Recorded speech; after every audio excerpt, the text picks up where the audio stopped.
Ini bukti bahwa kepesertaan BPJS Ketenagakerjaan itu bisa memberikan manfaat. Kali ini memang yang memberi manfaat ahli waris karena kepesertaannya atau peserta BPJS Ketenagakerjaan itu meninggal dunia yang semuanya merupakan aparatur gabung.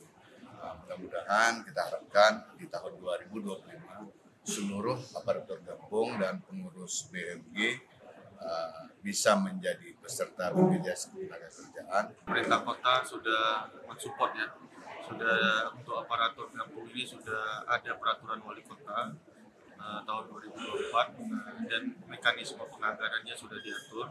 Jadi di sini kita ingin melakukan monitoring dan evaluasi.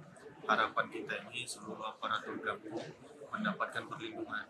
Kalau kita lihat Pak, sesuai dengan aturan yang sudah kita buat, itu untuk BPJS keikutsertaan aparatur gabung terhadap BPJS Ketenagakerjaan itu memang dapat dianggarkan melalui dana desa atau dana gabung. Karena apa? Karena kita dalam bekerja kita wajib melakukan perlindungan kepada pekerja yang kita pekerjakan. Jadi itu bisa kita lakukan, kita anggarkan melalui dana gabung yang disalurkan setiap bulannya.